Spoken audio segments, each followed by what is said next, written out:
Hello दोस्तों, स्वागत है आपके अपने YouTube channel three little tutor में। जैसा कि आप लोग को पता है कि क्लास 1 के एडमिशन हो रहे हैं, सेकंड लिस्ट भी आ गई है, अब थर्ड लिस्ट आना बचा है। तो अब बहुत सारे केंद्रीय विद्यालय में सीट फुल हो जाएगी, थर्ड लिस्ट बहुत कम केंद्रीय विद्यालय में आएगी। ऐसे ही केंद्रीय विद्यालय में आएगी जहाँ 2 शिफ्ट हैं या एक ही शहर में ज़्यादा केंद्रीय विद्यालय हैं। तो ऐसे में बहुत सारे कमेंट आ रहे हैं कि क्लास 11th के लिए एडमिशन कब से शुरू होगा, कैसे होगा, क्या होगा, इस बार जो चेंज आया है उसमें क्या चेंज आया है, चेंज का क्या प्रभाव होगा, क्या क्लास 11th के एडमिशन में भी कोई चेंज आया है और जो बीच में अमेंडमेंट आया था उसका क्या असर होगा। तो इस वीडियो में मैं पूरी जानकारी लेकर आया हूं क्लास 11th का। अगर आप क्लास 11th में एडमिशन चाहते हैं तो ये वीडियो शुरू से आखिरी तक देखिएगा। सारी जानकारी मैं इसी एक वीडियो में लेकर आया हूं। तो चलिए वीडियो स्टार्ट करते हैं और देखते हैं कि केंद्रीय विद्यालय में क्लास 11th के एडमिशन कैसे होंगे फॉर केवी स्टूडेंट और फॉर नॉन केवी स्टूडेंट। तो जैसा आप लोग जानते हैं कि केंद्रीय विद्यालय में क्लास 11th में जो एडमिशन होते हैं वह केवी स्टूडेंट के लिए अलग होते हैं और नॉन केवी स्टूडेंट के लिए अलग होते हैं।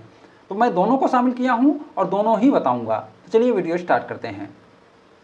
सबसे पहले हम देखते हैं सीबीएसई के क्लास 10th के रिजल्ट के 10 दिन के अंदर फॉर्म आएंगे जिसे ऑफलाइन भरकर देना होगा। इसके साथ सभी डॉक्यूमेंट की फोटो कॉपी देनी होगी। अगर स्टूडेंट के माता पिता सरकारी नौकरी में हैं तो प्रायोरिटी कैटेगरी भी भरनी होगी क्योंकि क्लास 11th में भी प्रायोरिटी लागू होती है।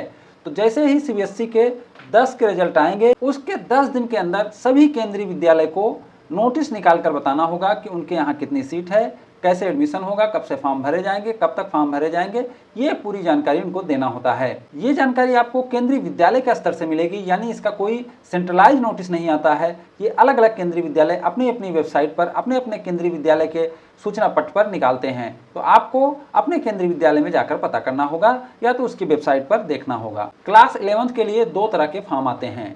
एक है उसी केवी और आसपास के केवी के बच्चों के लिए, इसे ऑप्शन फॉर्म कहा जाता है। अन्य स्कूल के बच्चों के लिए इसे रजिस्ट्रेशन फॉर्म कहा जाता है। इस रजिस्ट्रेशन फॉर्म के साथ ऑप्शन फॉर्म भी देना होता है।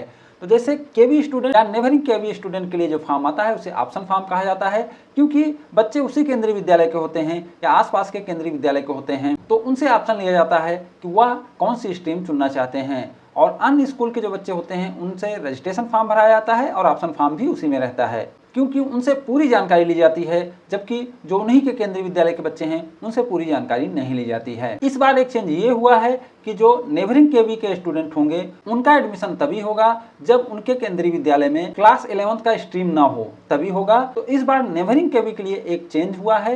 यह चेंज ये है कि अगर आप जिस केंद्रीय विद्यालय में पढ़ते हैं वहाँ आपकी स्ट्रीम नहीं है तभी आप नेबरिंग केवी में एडमिशन ले सकते हैं। Class 10 for KV non KV student. तो इस बार क्लास 10 भी बदली है। वो क्या है वो देख लेते हैं। नई गाइडलाइन के अनुसार केवी स्टूडेंट के लिए क्लास 11th की एक सेक्शन के लिए क्लास 10 40 सीट निर्धारित की गई है और अब इसे बढ़ाकर 50 कर दिया गया है। तो जो नई गाइडलाइन आई थी उसमें सभी क्लासों के लिए हाईएस्ट सीट जो रखी गई थी वो 40 रखी गई थी और जो नॉन केवी थे उनके लिए केवल 32 रखी गई थी। लेकिन बाद में एक अमेंडमेंट आया, जो अमेंडमेंट मैं पहले भी आपको बता चुका हूं, तो उसमें यह संख्या बढ़ाकर 50 कर दिया गया है। लेकिन यह केवल केवी स्टूडेंट के लिए है, यानी केवीटीसी एडमिशन के लिए है और केवल इस साल के लिए है। फॉर नॉन केवी स्टूडेंट और नॉन केवी स्टूडेंट के लिए क्लास 10 32 सीट निर्धारित की गई है। तो जैसे आप देख पा रहे हैं कि नॉन केवी स्टूडेंट के लिए सीट कम कर दी गई है, तो इसलिए इस बार नॉन केवी स्टूडेंट को चांस भी कम मिलेगा। For KV neighbouring KV students, सभी केवी स्टूडेंट्स को ऑप्शन फॉर्म भरना होता है जिसमें वो अपनी स्ट्रीम चुन सकते हैं। इस फॉर्म के साथ सभी डॉक्यूमेंट लगाकर केवी में जमा करना होता है। सबसे पहले केवी स्टूडेंट को ही मौका मिलता है। अगर सीट खाली रहेगी तो नॉन केवी स्टूडेंट के लिए अलग से नोटिस आएगी। फॉर नॉन केवी स्टूडेंट, यदि सीट खाली रहेगी तो non KV student offline registration के ऑप्शन फॉर्म भरकर सभी डॉक्यूमेंट्स लगाकर केवी में जमा करेंगे और जिस स्ट्रीम में सीट खाली होगी वहां एडमिशन होगा। केवी स्टूडेंट और नॉन केवी स्टूडेंट की अलग अलग नोटिस आती है या एक ही नोटिस में अलग अलग डेट दिया हुआ होता है। Criteria for admission to class 11 KV students, admission in different stream which science, commerce, humanities of class 11th in KVS for KV student will be allotted on the basis of marks obtained in class 10th CBSE board examination. तो जैसे आप देख पा रहे हैं कि इस बार change हुआ है और जो चेंज हुआ है वह मैंने ब्लैक से लिस्ट किया हुआ है।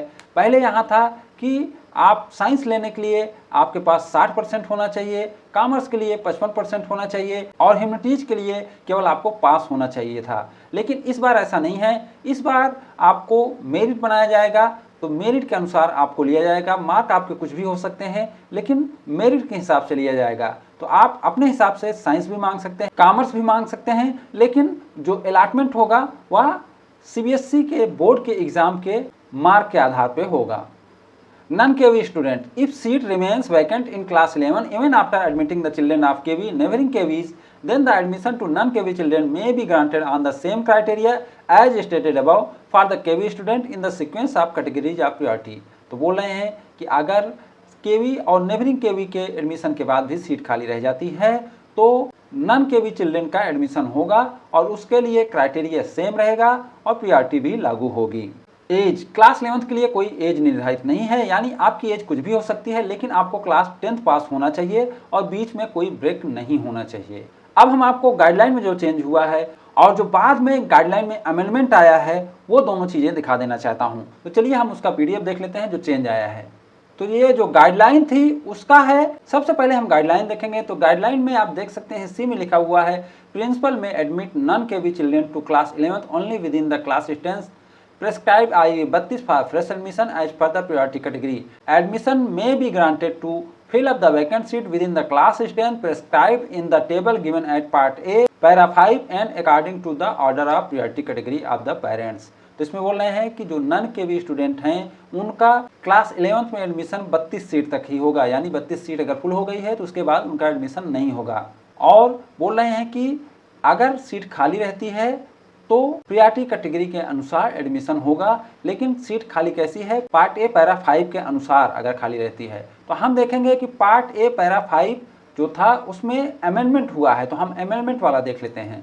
ये देख सकते हैं अमेंडमेंट वाला है जो कि 19/4 को आया था और इसमें आप देख सकते हैं क्लास 11th के लिए है कि 30 days from the date of declaration of class 10th result by CBSE registered and eligible candidate subject to the availability of vacancy for class 11 only after admitting existing KV students। तो आप ये देख सकते हैं ये 32 वाला ही है, इसमें 32 बच्चे का जो फ्रेश एडमिशन है उसी में ये है, अलग से नहीं है ये। तो इससे साफ हो जा रहा है कि अमेंडमेंट के बाद भी नॉन KV स्टूडेंट के लिए 32 सीट ही निर्धारित है, यानी नॉन KV स्टूडेंट के लिए कोई अमेंडमेंट नहीं हुआ है। वहीं आप नेक्स्ट C में देखेंगे KV स्टूडेंट के लिए अमेंडमेंट हुआ है, क्योंकि यहाँ 50 सीट निर्धारित कर दी गई है, अभी केवल 24-25 के लिए निर्धारित है और यह KVTC के लिए है, यानी जिसके पास KVTC होगा उसको यह लाभ मिल जाएगा। तो ये अमेंडमेंट थे, इन्हीं को बताना था मुझे। चलिए वीडियो की तरफ चलते हैं। क्लास 11th के लिए डॉक्यूमेंट की लिस्ट, तो लिस्ट क्या क्या लगेंगे, आपको रजिस्ट्रेशन फॉर्म भरना होगा, पासपोर्ट साइज फोटो लगाना होगा, ऑप्शन फॉर्म भरना होगा, क्लास 10th का रिजल्ट लगाना होगा, प्रायोरिटी कैटेगरी सर्टिफिकेट लगाना होगा, अगर आपके माता पिता सरकारी नौकरी में हैं रिजर्वेशन सर्टिफिकेट लगाना होगा, अगर आप SC ST OBC NCL में आते हैं या DA में आते हैं एड्रेस प्रूफ लगाना पड़ेगा, आधार कार्ड लगाना पड़ेगा। साथ ही साथ आपका केंद्रीय विद्यालय खुद से बताएगा कि उसको क्या क्या डॉक्यूमेंट चाहिए होगा, तो आप उसके अनुसार भी डॉक्यूमेंट लगा सकते हैं। तो क्लास 11th के लिए ये महत्वपूर्ण वीडियो मैं लेकर आया था। उम्मीद करता हूँ कि क्लास 11th की जितनी भी क्वेरीज थी आप लोग की सभी सॉल्व हो गई होंगी। अगर अभी भी आपके पास कोई प्रश्न है तो आप हमें कमेंट कर सकते हैं, हम आपके कमेंट का जवाब जरूर देंगे। उम्मीद करता हूँ कि ये वीडियो आपको अच्छा लगा होगा। अगर ये वीडियो आपको अच्छा लगा हो तो इसे लाइक एंड शेयर करें और हमारे चैनल को सब्सक्राइब भी करें। Thank you for watching.